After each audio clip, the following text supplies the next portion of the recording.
1, 2, 3, 4।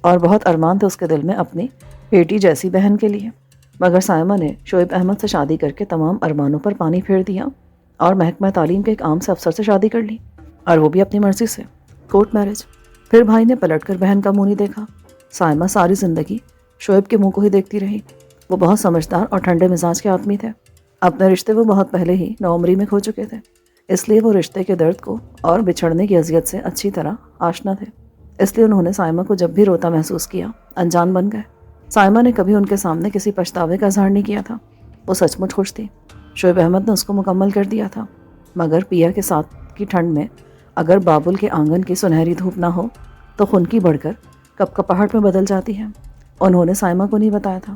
ایک مرتبہ وہ سائمہ کے بھائی سے ملنے گئے تھے، صرف یہ بتانے کے لیے کہ وہ ایک بار سائمہ سے مل لیں، مگر جاوید حسین نے ان کی بے عزتی کر کے انہیں اپنے دفتر سے نکال دیا اور وہ خاموشی کے ساتھ واپس آ گئے۔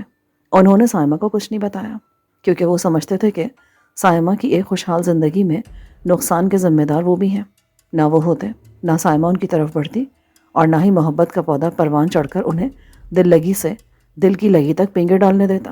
شعیب احمد کو پتہ نہیں کیوں ماضی بار بار یاد آ رہا تھا۔ ان کا دل گھبرا رہا تھا۔ انہوں نے گھڑی دیکھی، صبح کے 9 بج رہے تھے۔ وہ ناشتے کے بعد کی تمام دوائیاں لے چکے تھے، پھر بھی دل میں کوئی بے چینی اور سینے میں کرب سا تھا۔ وہ صحن میں نکل آئے۔ دھوپ اچھی طرح پھیل چکی تھی۔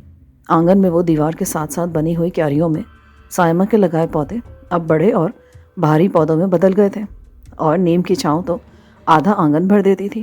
اس کے ایک موٹے سے تنے میں رسی ڈال کر ایک پلاسٹک کی کرسی بندھی ہوئی تھی، جس میں فریحہ بیٹھ کر انہیں اخبار پڑھتے، کتابیں پڑھتے دیکھتی رہتی تھی۔ باورچی خانے سے کبھی پراٹھے، کبھی سالن کے بھننے کی خوشبو آتی تھی۔ ارے بھائی، خوشبوؤں پر اکتفا کراؤ گی یا پھر کچھ کھانے کو بھی ملے گا؟ وہ کرسی پر بیٹھتے بیٹھتے آواز لگاتے تھے۔ بے چین روح، انتظار کریں۔ اگر ہم روح ہوتے تو خوشبو سے اور تمہارے رخ طابہ کی روشنی سے سیراب ہو جاتے۔ سائمہ، یہ تو مٹی کا بدن ہے، اسے کچھ تو چاہیے۔ تو مٹی کے بدن، وہیں گملے میں مٹی موجود ہے، چند مٹھیاں پھانک لے۔ سائمہ کی شوق آواز آتی اور پھر دونوں کے قہقہوں سے گھر گونج اٹھتا۔ سائمہ بھائی، چائے لاؤ۔ انہوں نے بے ساختہ آواز دی۔ پھر وہ اپنی ہی آواز کی باز کر سے چونک گئے۔ اپنے ارد گرد دیکھا، مگر کوئی نہ تھا۔ نیم کے بکھرے ہوئے زرد پتوں سے آنگن بھرا تھا۔ وہ نیم کے نیچے پڑی بیت کی کرسی پر بیٹھ گئے اور چاروں طرف دیکھنے لگے۔ ہر طرف اداسی تھی، مگر کیا واقعی اداسی تھی؟ کیاریوں میں 2 نئے گلاب کھلے تھے۔ ایک تتلی گیندے کے پیلے پھولوں کا جائزہ لے رہی تھی اور چڑیاں نیم کی شاخوں پر بیٹھی چوں چوں کر رہی تھیں۔ ارے ابو، آپ یہاں بیٹھے، میں آپ کو سارے گھر میں ڈھونڈ رہی ہوں۔ اچانک فریحہ کی آواز نے انہیں چونکا دیا۔ انہوں نے سر اٹھا کے فریحہ کی طرف دیکھا۔ وہ صحن میں کھلنے والے دروازے میں کھڑی انہیں دیکھ رہی تھی۔ بس ایسے ہی لگتا آپ کچھ اداس سے ہیں۔ فریحہ نے دونوں بازو اٹھا کے اپنے کھلے ہوئے بال سمیٹے اور پیچھے باندھ لیے، بالکل اپنی ماں کی طرح۔ بھئی، آج کے دن نہ تو اداس ہونے کی ضرورت ہے اور نہ ہی اجازت۔ میں کہاں اداس ہوں؟ تم یونیورسٹی نہیں جا رہی؟ ابو جانی، آج اتوار ہے، کہاں کو میں اب؟ اچھا، چلے میں پہلے چائے بناتی ہوں اور تھوڑی دیر بعد ناشتہ۔ کیا آج سرمد آئے گا؟ دوپہر کے کھانے پر فریحہ اندر چلی گئی اور چائے بنانے لگی۔ شعیب احمد کی سمجھ میں نہیں آ رہا تھا کہ ان کی طبیعت کیوں گھبرا رہی ہے۔ بظاہر تو سب ٹھیک ٹھاک تھا، مگر کوئی چیز انہیں اندر ہی اندر بے چین کری تھی۔ مگر وہ بے چینی کس وجہ سے تھی وہ تعین نہیں کر پا رہے تھے۔ فریحہ نے کچن کی کھڑکی میں سے دیکھا۔ شعیب احمد کسی گہری سوچ میں گم تھے۔ اچانک انہیں خیال آیا، اگر وہ اچانک مر گئے تو فریحہ کا کیا ہوگا؟ کیا کرنا چاہیے مجھے؟ مکان تو وہ پہلے ہی فریحہ کے نام منتقل کر چکے تھے۔ حکومت کے نئے قوانین کے مطابق ان کے انتقال کی صورت میں جب تک فریحہ کی شادی نہیں ہو جاتی ان کی پینشن فریحہ کو ملنی تھی۔ ہاں، وہ اپنی بے چینی کا سبب جان گئے تھے۔ ان کے اندر کی بے چینی فریحہ کا اکیلا پن تھا، یہی چیز ان کو چین نہیں لینے دے رہی تھی۔ مجھے اس فرض کی ادائیگی کر دینی چاہیے، وہ سوچتے رہے۔ زندگی صرف مالی آسودگی سے ہی نہیں گزرتی، اس کے لیے فرد کی ضرورت ہوتی ہے۔ پھر ان کا خیال سرمد کی طرف مڑ گیا۔ وہ بہت اچھا خیال کرنے والا مہذب لڑکا تھا، نرم طبیعت کا، سلجھا۔ دونوں باہمی دوست تھے، لیکن کیا یہ دوستی پسندیدگی تھی یا بس ایک صاف ستھری دوستی، یا پھر اس سے آگے؟ مجھے فریحہ سے پوچھنا چاہیے، یہ اچھی بات ہے۔ تو پھر سرمد سے پوچھوں؟ انہوں نے اپنے آپ سے سوال کیا۔ اب لڑکی کا باپ ہوتے ہوئے کیا اچھا لگوں گا پوچھتے ہوئے؟ اگر بات فقط دوستی تک ہوئی تو پھر تعلق کا بھرم ہی جاتا رہے گا۔ وہ رائے دے رہے تھے اور خود ہی اپنی رائے کو مسترد بھی کر رہے تھے۔ ابو، اندر آ جائیں، چائے تیار ہے۔ وہ اٹھ کر اندر چلے آئے۔ فریحہ نے چائے کے ساتھ میٹھے اور نمکین بسکٹ رکھے ہوئے تھے، انہیں اچھا لگا۔ سائمہ بھی انہیں کبھی خالی پیٹ چائے نہیں پینے دیتی تھی۔ آج کھانے میں کیا بناؤں؟ کھانے میں تم اپنی پسند کا بنا لو، یا پھر جو سرمد کو اچھا لگے۔ اسے تو دال چاول اور کھڑے مسالے کا قیمہ پسند ہے، فریحہ نے بے ساختہ کہا اور پھر جلدی سے سر کو جھکا لیا۔ اس کے چہرے پر ہلکا سا گلابی رنگ پھیل گیا تھا۔ اچھی بات ہے، قیمہ ہے یا لا دوں؟ میں بھی دیکھ کے بتا دوں۔ فریحہ نے اپنا کپ نیچے رکھا۔ ارے نہیں نہیں، پہلے اطمینان سے چائے پی لو۔ انہوں نے اسے ٹوکا اور پھر خاموش ہو گئے۔ تھوڑی دیر بعد وہ بولے، سرمد اچھا لڑکا ہے۔ جی۔ کیا تم اس کو پسند کرتی ہو؟ فریحہ چپ رہی۔ تمہاری ماں ہوتی تو یہ مرحلہ زیادہ آسان ہوتا۔ ماں تو بیٹی کی سہیلی ہوتی ہے، مگر میں اس لیے پوچھ رہا ہوں کہ میں چاہتا ہوں کہ تم کبھی خود کو اکیلی نہ سمجھنا۔ کیا مطلب؟ میں کب اکیلی ہوں؟ میرے پاس آپ جو ہے۔ ہاں میں تو ہوں، لیکن کب تک؟ ایسی باتیں مت کریں ورنہ میں رونا شروع کر دوں گی۔ جو باتیں اچانک ہو جائیں ان کا صدمہ بہت زیادہ ہوتا ہے، لیکن اگر ہم انہونی کے لیے تیار رہے نا تو پھر عین موقع پر حواس باختہ نہیں ہوتے، اعصاب نہیں ٹوٹتے، سنبھلنے کا وقت مل جاتا ہے۔ فریحہ نے غور سے باپ کو دیکھا۔ وہ ٹرے میں پڑے بسکٹوں کو بڑے غور سے دیکھ رہے تھے۔ یہ جو بسکٹ ہے نا، جب چائے کی پیالی میں سے ڈبو کر جلدی واپس نہ نکالو نا تو چائے میں ہی ٹوٹ جاتا ہے، بکھر جاتا ہے۔ زندگی بھی وقت کے پیالے میں اسی طرح ڈوبتی ابھرتی رہتی ہے۔ دل کی ذرا سی دھوکہ دہی، اس کا تھوڑا سا اوپر نیچے ہو جانا، سانس کا ذرا ٹھہر جانا بندے کو چرمرا کے رکھ دیتا ہے، اور زندگی کی ڈور موت کے ہاتھ تھام لیتے ہیں، لپیٹ دیتے ہیں فرد کی ہستی کا دفتر۔ پتہ نہیں کیوں شعیب آج بہت اداس تھے۔ فریحہ نے کہا، ہم دونوں چلے سامان لینے کے لیے؟ نہیں۔ کیا تم نے مجھے کو قنوتی بڈھا سمجھا ہے یا اعصاب زدہ شخص؟ نہیں نہیں، میں تو اس لیے کہہ رہی تھی کہ باتوں باتوں میں وقت گزر جائے گا۔ اس میں ہنسنے کی کیا بات ہے؟ تو اس میں منہ بسورنے کی کیا بات ہے؟ شعیب احمد نے مسکراتے ہوئے کہا۔ کپ رکھ کر انہوں نے دراز سے پیسے نکالے اور مارکیٹ کے لیے گھر سے نکل گئے۔ مارکیٹ گھر سے تھوڑی دور تھی۔ فریحہ نے خالی برتن سمیٹے اور کچن میں مصروف ہو گئی۔ 11:30 بج رہے تھے۔ ابھی اس نے برتن دھوئے ہی تھے کہ اس کا فون بج اٹھا۔ اس نے جلدی سے فون اٹھایا۔ سرمد کی ویڈیو کال تھی۔ اس نے منقطع کر دی۔ سرمد نے فوراً دوبارہ کال کی۔ فریحہ نے ریسیو کر لی۔ میری ویڈیو کال کیوں نہیں لی تم نے؟ اس وقت میں صفائی کری ہوں نا کچن میں، میرا حلیہ بالکل ماسیوں والا ہو رہا ہے۔ کوئی بات نہیں، مجھے تو عادت ہے۔ کیا مطلب؟ میں تمہیں ماسیوں والے حلیے میں ملتی ہوں؟ ارے بابا، ذرا سا مذاق برداشت نہیں ہوتا تم سے۔ یہ بتاؤ اس دوپہر میں کیا کھلا رہی ہو؟ کیا کھاؤ گے؟ دال چاول اور شامی کباب۔ تو آ جاؤ۔ پاپا کہاں ہیں؟ پاپا تو مارکیٹ گئے، کھڑے مسالے کا قیمہ کھانے کا جی چاہ رہا تھا ان کا۔ تو پھر وہی بنا لینا، شامی کباب رہنے دو، تھک جاؤ گی تم۔ میں کیوں تھک جاؤں گی؟ دال قیمہ چڑھا دیتی ہوں، تم آؤ گے تو قیمہ پیس دینا، منٹوں میں کباب بن جائیں گے۔ اب تمہاری فرمائش ٹالی تو نہیں جا سکتی نا۔ نوازش، کرم، شکریہ، مہربانی۔ خیر تو ہے؟ آج بڑے موڈ میں لگ رہے ہو۔ جب جیب بھاری ہو نا تو موڈ خوشگوار ہو جاتا ہے۔ کیا لاٹری لگ گئی ہے؟ پرانے ٹیوشن کے 15,000 مل گئے اور 2 نئے ٹیوشن کے ایڈوانس 15,000 مل گئے۔ یوں سمجھو مزے ہی مزے۔ یہ تو بہت اچھا ہوا، مگر دیکھو فضول خرچی مت کرنا، جو حکم سرکار کا۔ اب آ جاؤ اور مجھے کام کرنے دو۔ فریحہ نے لائن کاٹ دی۔ ابھی اس نے کچن صاف کیا ہی تھا کہ دروازے پر گھنٹی بجی۔ اس نے دروازہ کھولا تو سامنے شعیب احمد سامان سے لدے پھندے کھڑے تھے۔ ارے ابو، کیا کیا لے آئے؟ گوشت، مرغی، سبزیاں اور کچھ پھل۔ وہ مسکرا کر بولے اور ڈائننگ ٹیبل کی کرسی کھینچ کر بیٹھ گیا۔ فریحہ نے انہیں پانی آ کر دیا۔ سرمد کب تک آئے گا؟ تھوڑی دیر میں آ جائے گا، ابھی کال آئی تھی اس کی۔ چائے بنا دو آپ کے لیے؟ ہاں۔ وہ اٹھ کر اپنے کمرے میں چلے گا۔ فریحہ نے شاپرز اٹھایا اور انہیں کچن کی ٹیبل پر رکھ دیا۔ چائے کا پانی چڑھا کر وہ سامان دیکھنے لگی۔ تھوڑی دیر میں چائے بنا کر اس نے باپ کو دی اور خود کھانے کی تیاری میں لگ گئی۔ شعیب احمد اپنے کمرے میں چائے پیتے ہوئے ٹی وی دیکھ رہے تھے۔ فریحہ کے گنگنانے کی آواز بھی کبھی کبھی آ جاتی تھی۔ وہ خوش تھی۔ چائے پیتے پیتے انہیں نیند سی آنے لگی۔ وہ مارکیٹ کا چکر لگا کے تھک گئے تھے۔ انہوں نے پاؤں سیدھے کیے اور لیٹ گئے۔ تھوڑی ہی دیر میں ان کی آنکھ لگ گئی۔ فریحہ نے کام کرتے ہوئے ایک بار کمرے میں جھانکا۔ وہ بے خبر سو رہے تھے۔ ٹی وی چل رہا تھا۔ اس نے ریموٹ اٹھا کر ٹی وی آف کیا، پردے برابر کر کے ایک نظر باپ کو دیکھا اور باہر نکل گئی۔ کام کرتے ہوئے وقت کا پتہ ہی نہ چلا۔ موبائل پر میسج بیل ہوئی تو اس نے دیکھا سرمد کا میسج تھا۔ دروازہ کھولو۔ اس نے دیوار کی گھڑی کی طرف دیکھا۔ 2 بج رہے تھے۔ بیل کیوں نہیں دی؟ اس نے دروازہ کھولتے ہوئے پوچھا۔ میں نے سوچا انکل سو رہے ہوں گے، بیل کی آواز سے ڈسٹرب نہ ہو جائے۔ بڑا خیال ہے اپنے انکل کا۔ بھائی ہم تو ایسے ہی ہیں، محبت کرنے والے، خیال کرنے والے، کوئی مانے کیا نہ مانے۔ اچھا، کون نہیں مانتا بھلا؟ تم۔ بس شروع ہو گئی تمہاری بیتوکی باتیں۔ فضول باتوں میں تم ماسٹر ہو۔ اچھا جی، یہ فریج میں رکھ دو۔ کیا ہے یہ؟ آئس کریم، چیکو اور اسٹرابیری، دونوں فلیورز ہیں۔ مجھے تو اسٹرابیری پسند ہے، کیا تمہیں چیکو پسند ہے؟ فریحہ نے آئس کریم فریزر میں رکھتے ہوئے کہا۔ تمہاری پسند تو مجھے معلوم ہے ہی کہ تم مجھے پسند کرتی ہو۔